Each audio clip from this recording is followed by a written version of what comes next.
Bien, buenos días, amados hermanos y amigos que nos visitan. Es un gozo estar aquí todos juntos para adorar a Dios y también para escuchar su palabra. Quiero que me acompañen al Evangelio de Marcos, capítulo 2, y vamos a leer los versículos del 1 al 17.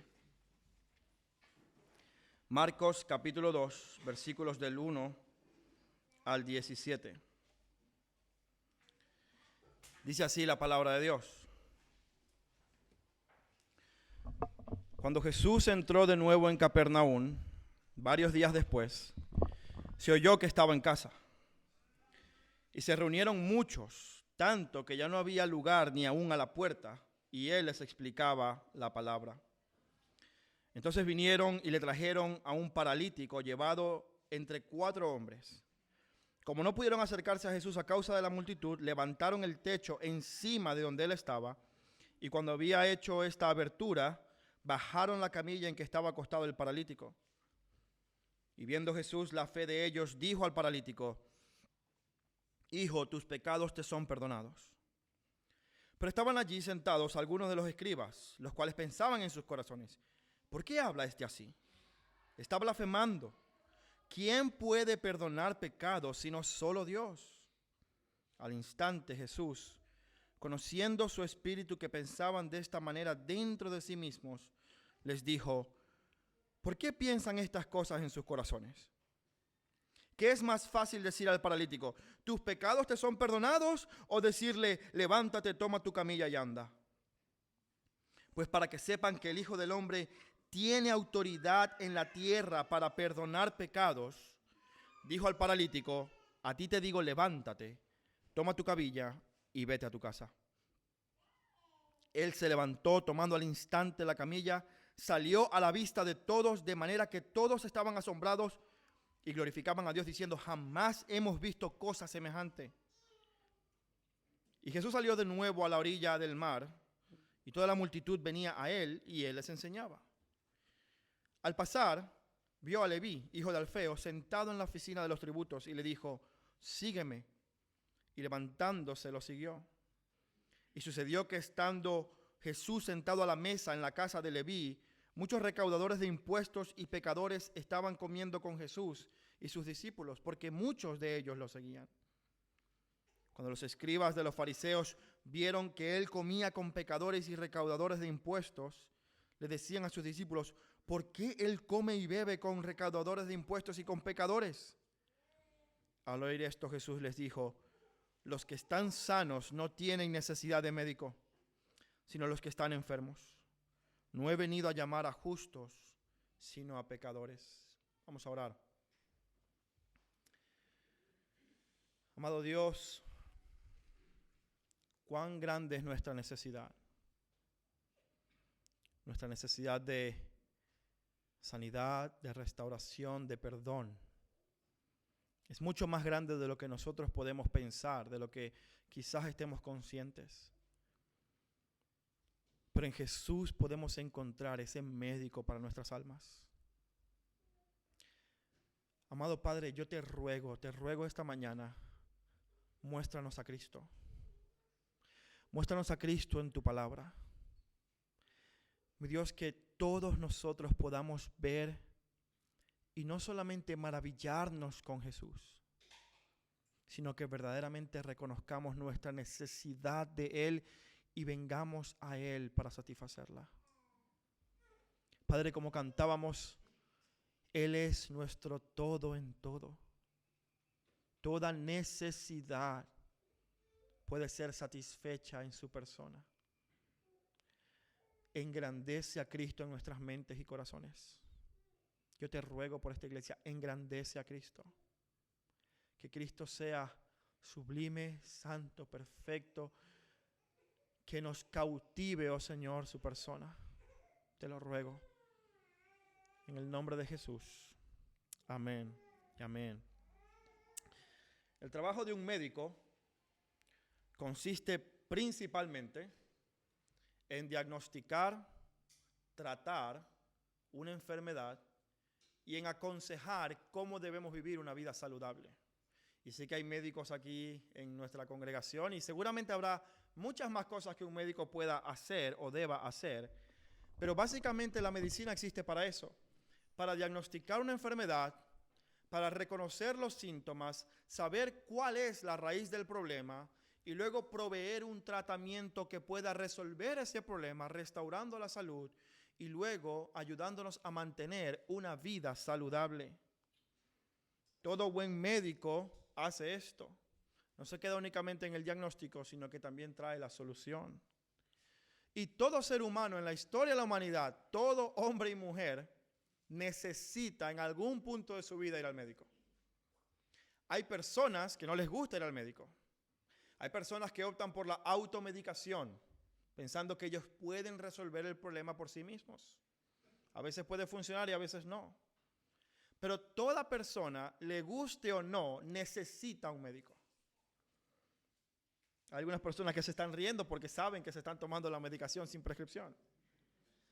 Y esto ocurre con todas las enfermedades, por grande o pequeña que sea. Pero ¿qué pasa cuando la enfermedad que tenemos no es física, visible y tangible, sino que es una enfermedad del corazón? ¿Qué pasa cuando los síntomas externos realmente están reflejando una condición espiritual? Están reflejando un síntoma en el corazón que necesita ser sanado. ¿Qué médico puede ayudarnos con esto? En el texto que acabamos de leer, Jesús se presenta a sí mismo como ese médico que puede sanar al pecador. Lo leímos en el versículo 17. Él dice, yo no he venido a llamar a los justos, porque los justos son como aquellos que creen que no tienen necesidad de médico. No son los sanos, no son los que están saludables o los que creen estar saludables los que vienen al médico. Son aquellos que claramente reconocen su enfermedad. En este pasaje vemos algo increíble. Jesús se presenta a sí mismo como aquel que puede sanar al pecador. Y sí, vemos una sanidad física, pero la dolencia que Jesús quiere sanar en este texto, vemos que va mucho más allá de la dolencia física.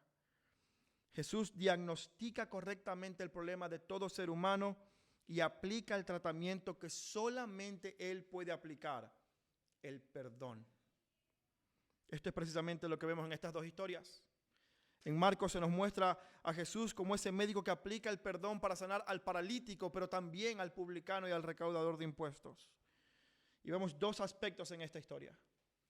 Vemos en primer lugar la autoridad de Jesús para perdonar. De la misma forma que un médico es el que tiene autoridad para escribir una prescripción médica y sin esa prescripción no puede obtener la medicina, de esa misma forma Jesús es el único que puede otorgar el perdón a aquel que lo necesita. Pero no solamente vemos la autoridad de Jesús, sino que vemos también la disposición de Jesús. Y estos son nuestros dos puntos de hoy. La autoridad para perdonar y la disposición de Jesús para perdonar a aquellos que reconocen su enfermedad del corazón. Así que quiero invitarte a que leas nuevamente conmigo los primeros 12 versículos.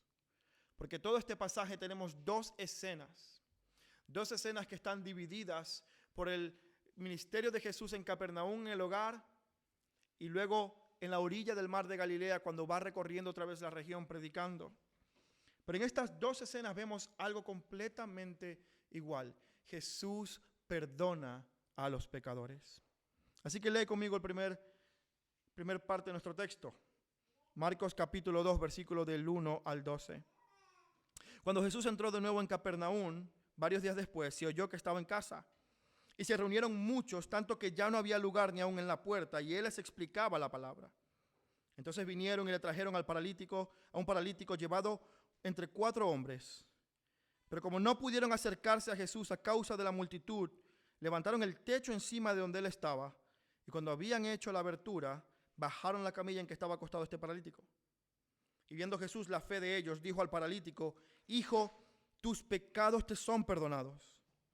Pero estaban allí sentados algunos de los escribas, los cuales pensaban en sus corazones: ¿por qué habla este así? Está blasfemando. ¿Quién puede perdonar pecados sino solamente Dios? Al instante Jesús, conociendo en su espíritu que pensaban de esta manera, dentro de sí mismo le dijo: ¿Por qué piensan estas cosas en sus corazones? ¿Qué es más fácil decirle a este hombre? ¿Qué es más fácil decirle al paralítico? ¿Te perdono tus pecados? ¿O camina tú que eres paralítico?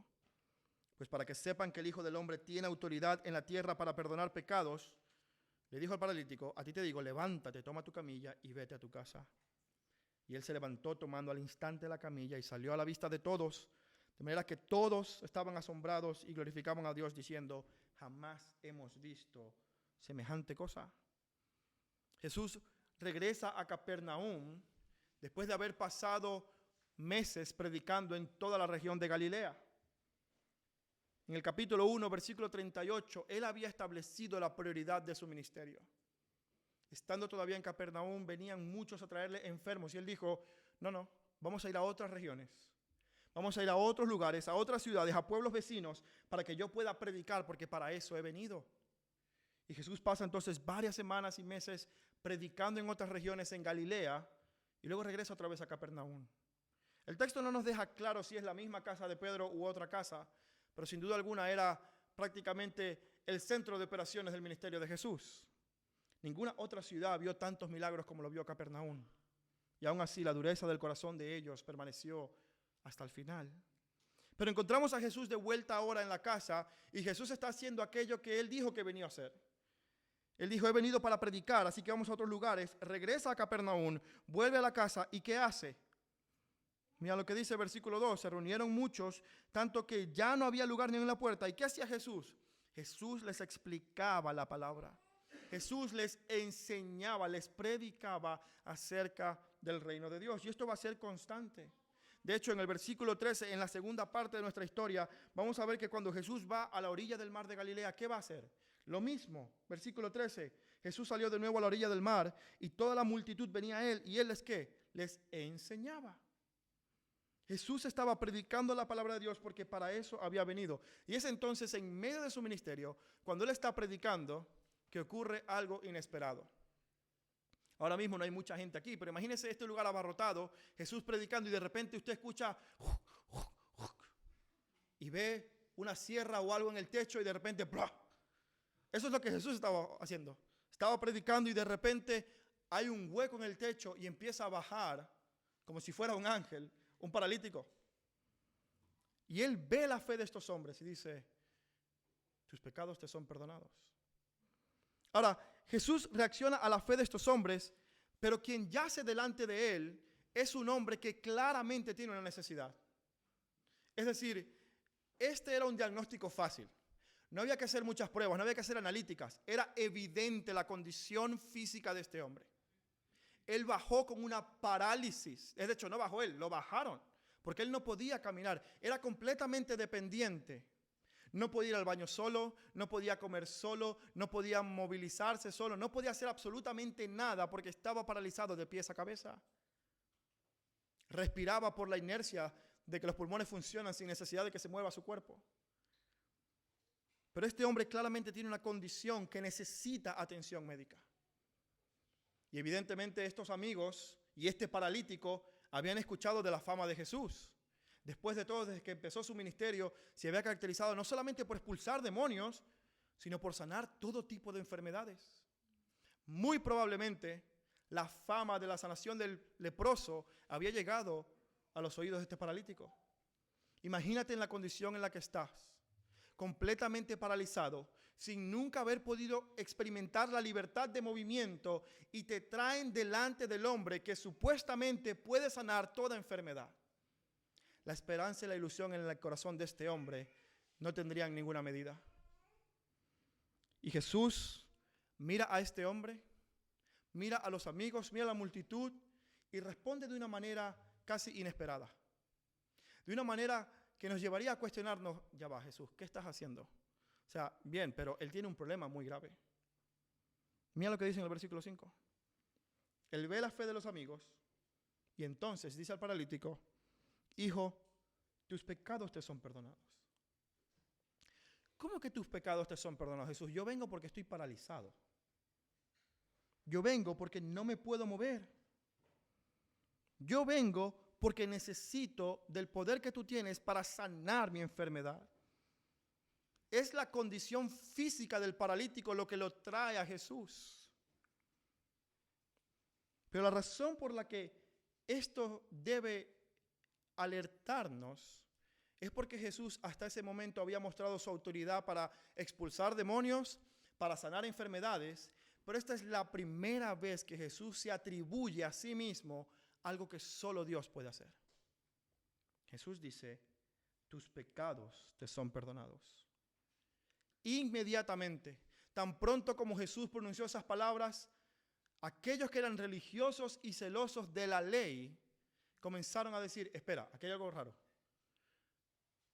¿Cómo es que este está diciendo, te perdono tus pecados? Fíjate que lo que dice el versículo 6 y 7, pero estaban allí sentados algunos de los escribas, los cuales pensaban en sus corazones, ¿por qué habla este así? Está blasfemando. ¿Quién puede perdonar pecados sino solamente Dios? Su cuestionamiento no fue que Jesús dijera, tus pecados te son perdonados, porque este era paralítico en sí mismo. O sea, ellos no preguntaban, su problema es físico, ¿cómo que vas a perdonar pecados? Es decir, Jesús, creo que no estás aplicando el tratamiento correcto. Es una parálisis lo que este hombre tiene. Ellos no estaban cuestionando eso. No decían, ¿por qué va a perdonar pecados si lo que tienes es que levántate y canta? Eso es lo que tienes que hacer. No, ellos están cuestionando el hecho de que él se atreviera a decir que perdonaba pecados. Y tú te preguntarás, ¿por qué? ¿Por qué esto debe alertar a los fariseos? ¿Por qué estos hombres duros de corazón? Bueno, en este momento ellos no están mostrando una dureza de corazón necesariamente. Ellos están mostrando una correcta interpretación de las Escrituras. ¿Quién puede perdonar pecados sino solamente Dios? Una cosa es demostrar que tú puedes expulsar demonios y puede ser que seas un profeta a quien Dios empodera para expulsar demonios. Otra cosa es que tú tengas poder para sanar enfermos o resucitar muertos y Dios te puede dar poder como profeta para hacer eso.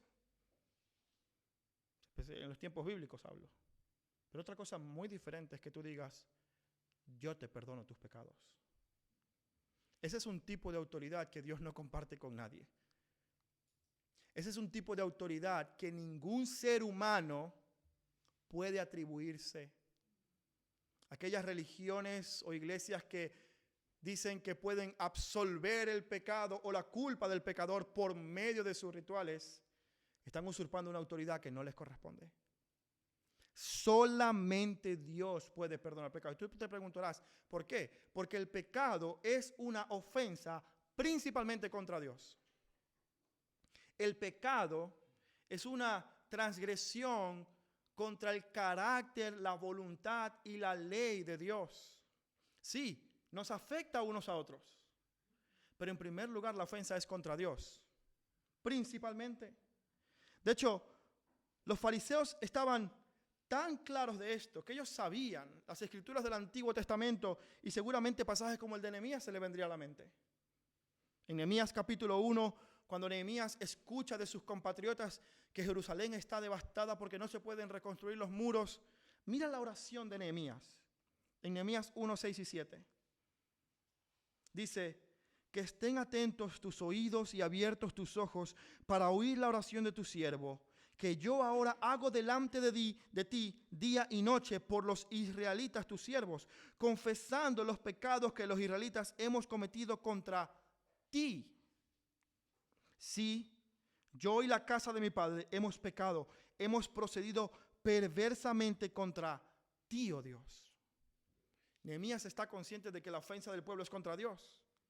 En el Salmo 51, versículo 4, cuando David se está arrepintiendo y expresando y confesando su pecado delante de Dios por haber matado a Urías y acostado con Betsabé, él dice lo siguiente, contra ti solo he pecado y he hecho lo malo delante de tus ojos.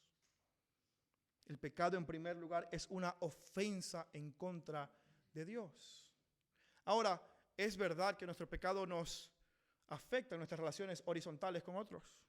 Y la Biblia no niega esto. La Biblia no dice que no debamos buscar el perdón de nuestros hermanos o de aquellas personas a quienes hemos dañado. De hecho, si leemos Mateo 5, 23, 24, un pasaje que quizás muchos conocen, Jesús dice, si tienes tu ofrenda en el altar y ahí te acuerdas que tu hermano tiene algo contra ti, ve y reconcílate con tu hermano y luego trae tu ofrenda. Pero el perdón que el ser humano puede otorgar no es el mismo perdón que Jesús está otorgando aquí. Porque la ofensa de este paralítico no ha sido contra Jesús. ¿Qué le ha hecho este paralítico a Jesús para que él diga, yo te perdono lo que me has hecho? Si Jesús lo perdona, entonces porque Jesús está atribuyendo a él mismo ser la deidad, ser Dios mismo. Cualquier pecado que tú hayas cometido es un pecado en mi contra, porque yo soy Dios. Eso es lo que los fariseos entendían correctamente. Lo entendían bien. Y decían, un momento, o eres un blasfemo o eres Dios. No hay otra opción. No hay medias tintas. No es que Jesús está predicando algo que, bueno, es un error doctrinal ahí más o menos. No. O te estás atribuyendo la divinidad de Dios a ti como persona, o entonces estás loco y debes ser apedreado porque estás blasfemando. Lo que Jesús está mostrando claramente es su identidad y su autoridad. Y entonces comienza a crecer esta tensión en la mente de los fariseos. ¿Quién es este hombre? ¿Qué se cree? ¿Cómo puede él venir aquí ante esta multitud y afirmarse algo que no es? Y Jesús reconoce esta tentación, esta tensión. Jesús reconoce este conflicto interno que los fariseos tienen. Estos conocedores de la ley ya sabían, estaban interpretando correctamente lo que estaban viendo. Y Jesús dice, ¿por qué piensan así en sus corazones? Rápidamente Jesús añade mayor tensión al hacer varias preguntas retóricas que no buscan respuesta, lo que buscan es una reflexión por parte de ellos. Jesús no le está preguntando para que ellos digan, no, es más fácil decirle te perdono tus pecados. No, Jesús le está llevando a pensar de una forma que puedan reflexionar sobre lo que Jesús está haciendo. Es decir, yo te voy a preguntar para aumentar tu curiosidad, para que tú veas que la tensión que tú sientes es real y es correcta. Pero yo voy a resolver esa tensión al demostrarte quién soy. Entonces en el versículo 9 al 12 Jesús dice, ¿qué es más fácil decir al paralítico? ¿Tus pecados te son perdonados? O decirle, toma tu camilla y anda. Y esto pudiera parecer para nosotros a la vista que es más fácil decirle, bueno, de hecho es más fácil decirle, tus pecados te son perdonados. ¿Por qué? Porque cuando tú dices eso, no esperas ningún resultado visible. Tus pecados te son perdonados, nada va a ocurrir físicamente hablando. El perdón que Jesús da es el perdón que nos justifica delante de Dios, que cambia nuestro estatus de culpable a ser considerado inocente por Dios, aunque no lo seamos. Ese es el perdón que Jesús está otorgando. Eso a la vista del ser humano no se aprecia.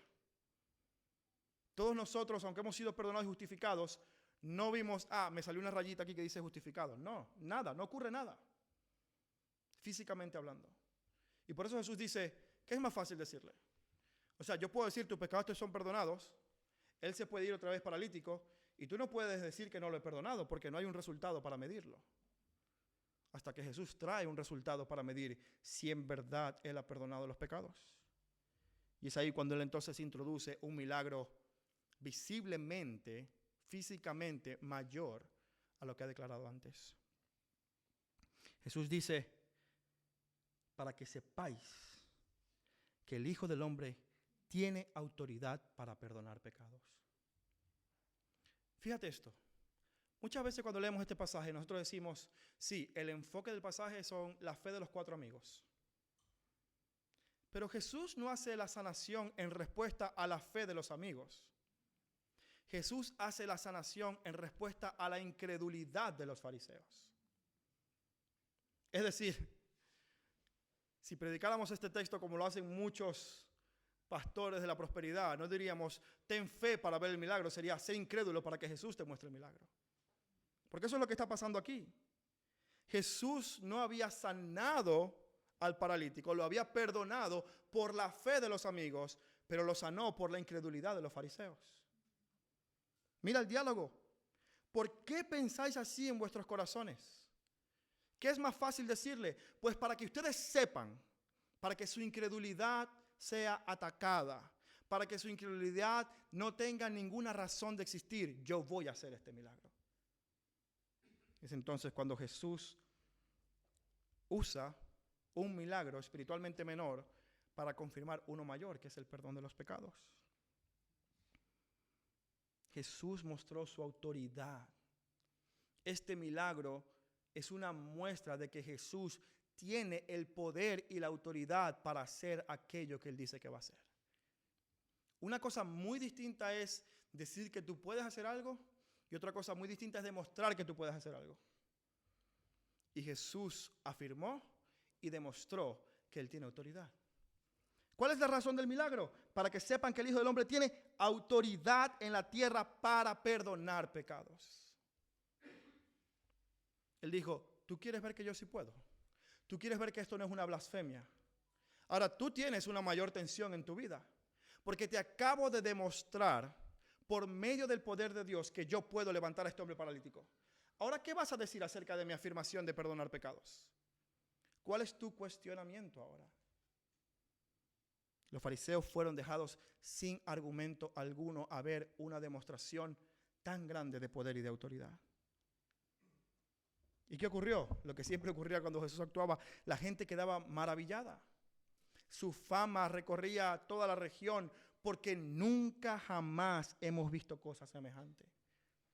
De todos los profetas en la historia de Israel, nunca ninguno de ellos había dicho, yo te perdono los pecados. Ninguno de ellos se había atrevido a tal cosa porque reconocían que es Dios el que lo hace. El problema es que la impresión y el asombro ante tal autoridad y poder no los llevó a ellos a una conversión genuina en el corazón. Es decir, la gran tragedia de esto es que Jesús lo demostró y aún así ellos endurecieron su corazón. Esto es lo que vemos en la segunda escena de hoy. Jesús sana a este paralítico, demuestra su autoridad para perdonar pecados, demuestra que es el Hijo de Dios. Ellos quedan impresionados, pero aún así en sus corazones siguen estando lejos de Él. Entonces llegamos a nuestra segunda escena de esta mañana, en Marcos capítulo 2, versículos del 13 al 17. Escucha bien. Jesús salió de nuevo a la orilla del mar. El texto no nos dice cuánto tiempo pasó entre una cosa y otra. Pero ya saben que Marcos es así, inmediato, quiere llevarnos a un punto rápidamente. Y Jesús salió de nuevo a la orilla del mar y toda la multitud venía a él y de nuevo encontramos a Jesús ejerciendo su ministerio de predicación y de enseñanza, porque para eso había venido. Y en medio de eso, dice el versículo 14, al pasar vio a Leví, hijo de Alfeo, sentado en la oficina de los tributos y le dijo, sígueme, y levantándose lo siguió. Y sucedió que estando Jesús sentado a la mesa en la casa de Leví, muchos recaudadores de impuestos y pecadores estaban comiendo con Jesús y con sus discípulos, porque muchos habían seguido a Jesús. De nuevo, entran en escena los escribas. Cuando los escribas de los fariseos ven que Jesús come con pecadores y recaudadores de impuestos, le preguntan a sus discípulos, ¿por qué Él come y bebe con esta gentuza? ¿Por qué Él come y bebe con este tipo de gente? Al oír esto, Jesús les dijo, los que están sanos no tienen necesidad de médico, sino los que están enfermos. Yo no he venido a llamar a los justos, sino a los pecadores. Esta segunda escena vemos nuevamente a Jesús ejerciendo su ministerio, recorriendo toda la región, predicando, y de repente Él se detiene a fijarse en un hombre judío. Leví era un hombre judío. Y lo mira sentado a la mesa de los tributos, lo que el Evangelio de Lucas iba a llamar el publicano. ¿Y qué es esto? ¿Qué es la mesa de los tributos? Era simplemente el lugar donde el imperio romano recogía y cobraba los impuestos del pueblo. Ahora, el imperio romano oprimía al pueblo judío. Era un imperio donde el imperio judío estaba sometido bajo las leyes del imperio romano. No eran independientes. Por lo tanto, un judío publicano era alguien al servicio del imperio romano para cobrar impuestos a sus compatriotas. Alguien que traicionaba a su propio pueblo por un interés económico personal. Alguien que estaba del lado del enemigo y no del lado del pueblo de Dios.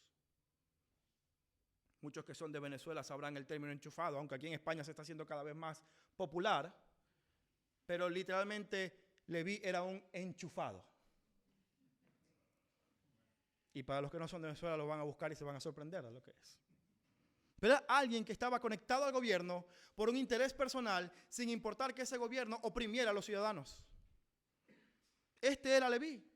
Ahora imagínate tú, este hombre claramente pecador, claramente inmoral, claramente egoísta, estaba sentado allí Y Jesús le dice, ven y sígueme. Ven y sé mi discípulo. El problema con esto es que los publicanos tenían una autoridad respaldada por el Imperio Romano para cobrar más impuestos de lo que debían. Es decir, si César había dicho 10%, el publicano podría cobrar 15% y quedarse con el 5%. Esto era algo claramente prohibido en la ley de Moisés. En la ley de Moisés, la usura y el cobro de intereses a sus hermanos estaba prohibido. Y tú no solamente estás cobrando impuestos en nombre de César, estás cobrando más impuestos para enriquecerte. Un publicano, un recaudador de impuestos, era una persona detestable en toda la sociedad judía. Todas las clases sociales lo veían como alguien a quien odiaban. Era un traidor a la patria. Pero por si fuera poco, como si Jesús no tuviera suficiente con llamar a un publicano a que fuera su discípulo, nos dice el versículo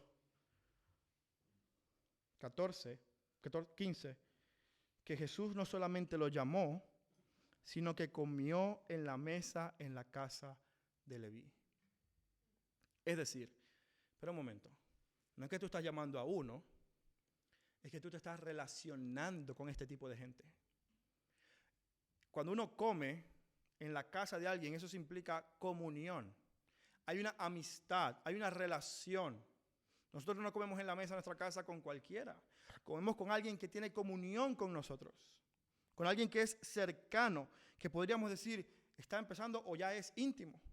Estamos abriendo la puerta de nuestras casas para que venga y tenga comunión con nosotros. Y por si fuera poco, no era solamente Leví, sino que muchos otros recaudadores de impuestos, es decir, otros judíos en la misma condición, más muchos otros pecadores estaban ahí teniendo comunión con Jesús. Yo estoy seguro que tú y yo hemos escuchado el dicho, dime con quién andas y te diré quién eres. Seguramente te lo han dicho a ti, para advertirte de malas amistades, quizás se lo has dicho tú a otra persona. Los padres estamos muy pendientes de que nuestros hijos no tengan amiguitos que digan palabrotas. Estamos muy pendientes de que la influencia sobre nuestros hijos sea una influencia positiva y no queremos que ellos se rodeen de personas que andan en malos caminos. ¿Por qué? Porque evidentemente las malas compañías corrompen las buenas costumbres. Es así. Ahora imagina esto. Los fariseos eran un grupo judío que había surgido en respuesta a una tendencia en Israel a adoptar el estilo de vida griego. Es decir, un estilo de vida alejado de la palabra de Dios. Los fariseos en su inicio surgen como una respuesta al liberalismo, a la falta de santidad del pueblo, para llamarlos al arrepentimiento y a volver al cumplimiento de la ley de Jehová. Y estos hombres tenían un celo por la ley y por la santidad que los llevó luego a un extremo que Dios nunca quiso que llegaran. Imagina esto. Estos hombres, celosos de la ley, están viendo a quien ahora clama ser el Hijo de Dios, sentado, el Hijo de Dios que trae el reino de Dios, nada más y nada menos sentado con aquellos que son traicioneros de ese reino. ¿Qué tipo de conversaciones puede tener Jesús con un publicano y con un pecador? ¿Qué tipo de relación puede haber entre aquel que es santo, perfecto y sublime con alguien que claramente es pecador y le da igual ser pecador? Porque los publicanos no andaban en secreto. De hecho, el texto mismo lo reconoce. El texto no te está diciendo que cuando los fariseos pensaban que eran pecadores, los fariseos estaban en lo incorrecto. No, el texto dice claramente: y sucedió que estando Jesús sentado a la mesa de la casa de Leví, muchos recaudadores de impuestos y pecadores estaban con él. Marcos está diciendo, sí, estos hombres eran pecadores, hombres y mujeres entregados al pecado. ¿Qué puede hacer Jesús? ¿Tú te imaginas que tú veas a tu pastor o algún hermano de la iglesia hablando con personas que claramente no tienen un buen testimonio? ¿Tú te imaginas el pastor yendo a visitar a un miembro que celebra Halloween? Madre mía. No quiero decir si está bien o está mal, eso no es el punto del pasaje. Pero uno inmediatamente se hace impresiones culturales o bíblicas o teológicas de lo que alguien hace o deja de hacer. Pero ¿cómo tú vas a estar de acuerdo con este? Pero ¿cómo tú vas a hablar con esta persona si esta persona no cree lo mismo que tú, no se comporta como tú? O sea, ahí no hay comunión posible. Si tú eres el Rey de Reyes, el Dios Santo, como había declarado el demonio, el Santo de Dios, ¿qué haces contaminándote con estos pecadores? ¿Acaso tú no entiendes que las malas compañías corrompen las buenas costumbres, Jesús? ¿Acaso en toda tu omnisciencia que disciernen los pensamientos de nuestro corazón no entiendes este principio? El domingo pasado vimos nosotros que la inmundicia es mucho más contagiosa que la pureza, a menos que Jesús sea el que dé el toque. Y ciertamente esta gentuza, como pensaban los fariseos, no iban a poder influenciar a Jesús, sino que iba a pasar todo lo contrario. Yo quiero que tú veas un poco más la perspectiva que tenían los fariseos acerca de esta gente. Quiero que vayas conmigo rápidamente a Lucas 18, 10 y 11.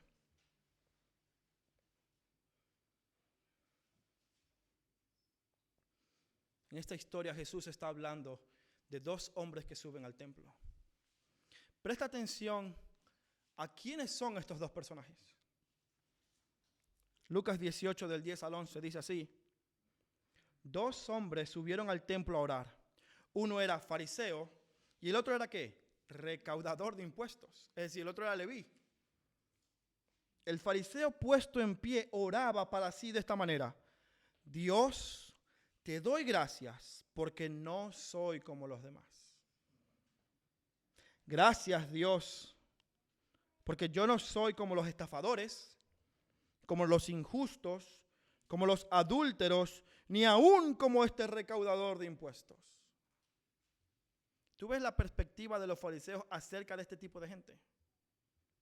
Era: ellos son pecadores, yo soy justo.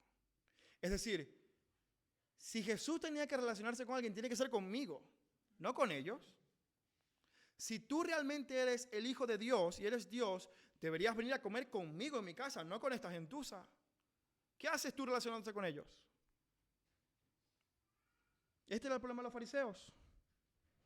La comparación que hace Jesús es porque precisamente estos hombres, por su celo a la santidad y el cumplimiento de la ley, habían caído en una religiosidad que los llevaba a estar ciegos a su propio pecado.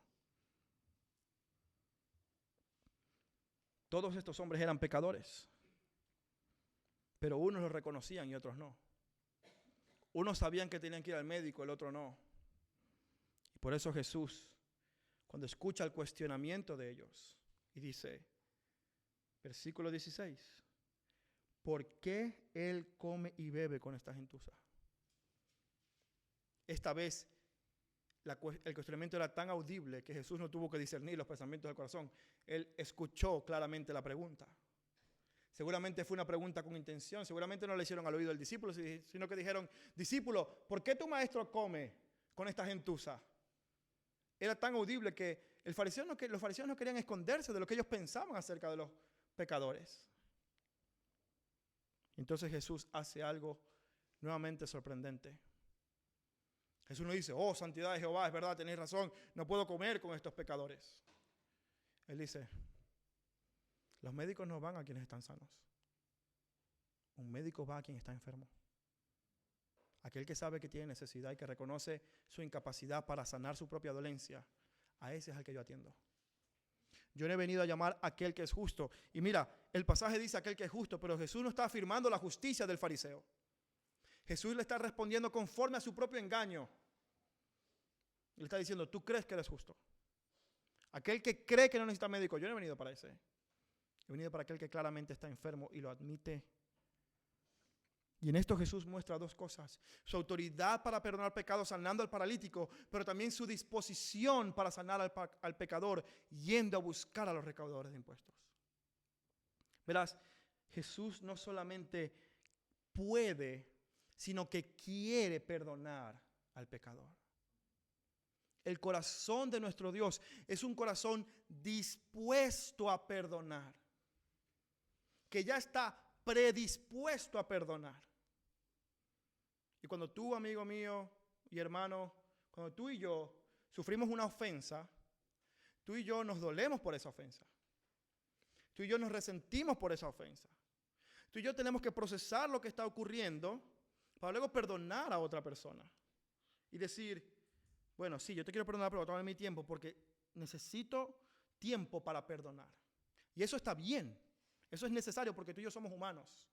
Pero yo quiero que tú entiendas que Jesús no tiene que tomarse un tiempo a solas.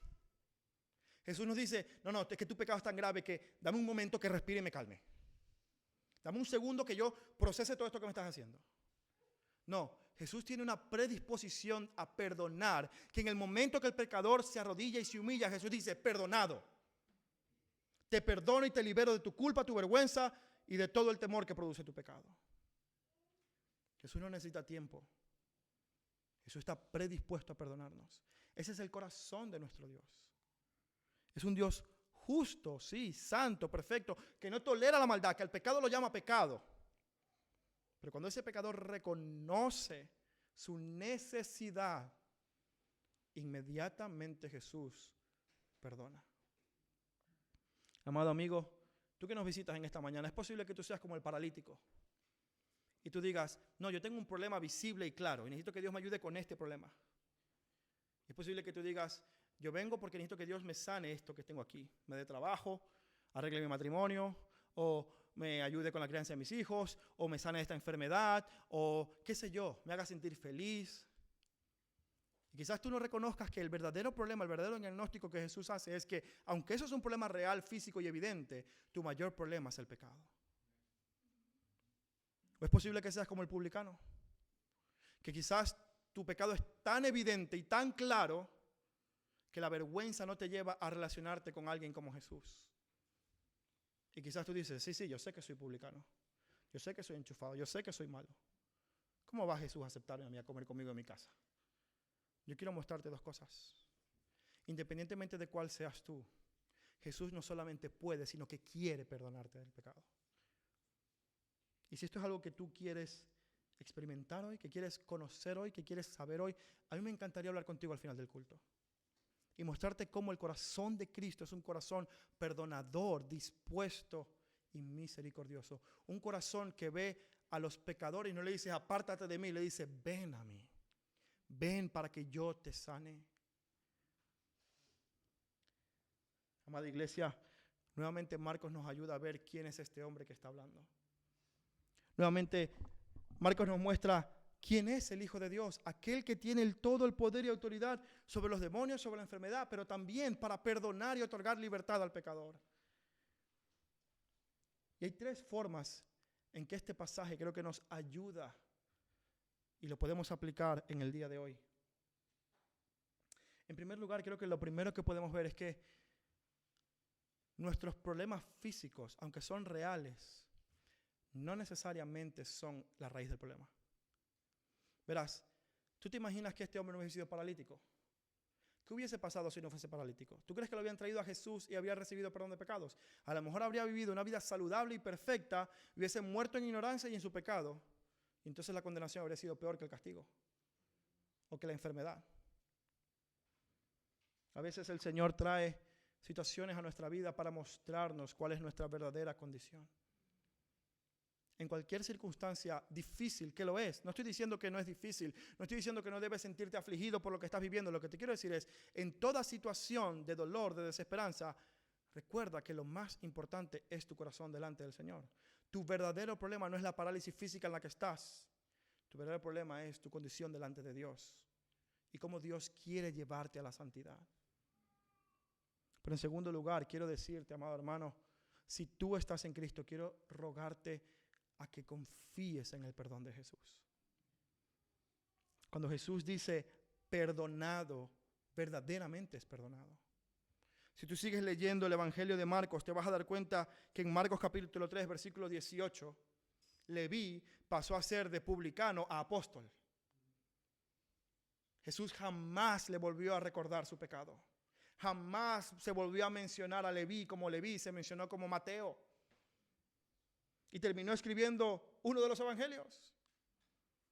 Cuando Dios perdona al pecador, toda la vergüenza, todo el dolor, todo el temor y la culpa son echados sobre Jesús.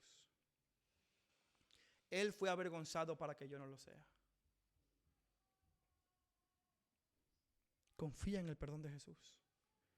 Si tú estás lidiando con la culpa, puede haber dos opciones. Puede ser que no estés confiando en el perdón y la libertad que Jesús otorga. O puede ser que sepas que estás esclavizado a un pecado al que Jesús te quiere liberar. En cualquiera de las dos circunstancias, Jesús puede perdonarte y librarte de esa situación. Confía en su poder para perdonar, pero también para santificar y transformar. Y en tercer lugar, amados hermanos, creo que muy sutilmente este texto nos advierte de guardar nuestro corazón del legalismo. Verás, la religiosidad lamentablemente puede producir en nosotros una misma reacción que la del fariseo contra el publicano. Y uno puede decir, gracias a Dios que yo soy evangélico. Menos mal. Gracias a Dios que yo no soy como estos vecinos míos que no saben cómo vivir, que se la pasan de fiesta en fiesta. Dígame estos vecinos que celebran estas fiestas y estas otras, o que se la pasan bebiendo todo el rato. Cuando una persona se arrepiente y reconoce su propia enfermedad, lo que debería brotar de ese corazón es decir, oye, yo también estaba así. Y si no fuera porque tengo un médico perfecto que me sanó, estaría en la misma condición que él. Pero la religiosidad produce legalismo diciendo, yo sí estoy haciendo lo que tengo que hacer, tú no. Y me empiezo a comparar con el otro, buscando mis propios méritos delante de Dios, como si eso tuviera algún tipo de validez. Jesús nos muestra que no son los sanos los que necesitan el médico. Y aunque tú estés en Cristo, la única razón por la que estás en Cristo es por su misericordia, no por tu propia salud espiritual. Jesús es el médico de los pecadores y Él no solo nos diagnostica, sino que sana y nos muestra una vida verdaderamente saludable en el Espíritu. La pregunta es, ¿vas a reconocer delante de Él tu enfermedad? Amén. Vamos a orar. Amado Padre, te damos nuevamente gracias por tu inmenso amor. Padre, porque en Cristo encontramos todo poder y autoridad. Cuando Cristo dice, eres perdonado, nadie puede revocar ese perdón que le otorga. Satanás puede acusarnos, Satanás puede intentar robarnos el gozo de la salvación, pero nadie puede revocar el perdón que Jesús otorga. Y no solamente su autoridad es grande, sino que su corazón está dispuesto a sanarnos. Así de grande es su autoridad, así de grande es su disposición. Yo te ruego, Padre, que nosotros podamos confiar en ese perfecto perdón que Jesús nos da. Y que si hay alguien aquí que realmente no haya sido perdonado, que tú lo conmuevas por medio de tu palabra. Que tú le muestres a Cristo por medio de la Escritura y que pueda venir al arrepentimiento y la fe en Él. Por sobre todas las cosas, oh Dios, guarda nuestros corazones. Guarda nuestros corazones de el legalismo, el fariseísmo y creernos que somos mejores que los demás. Ayúdanos a reconocer que aún estando en Cristo necesitamos de Él y que nunca dejaremos de necesitar su gracia. Padre, exalta a Cristo en nuestras vidas. Te lo rogamos en el nombre de Jesús. Amén. Amén.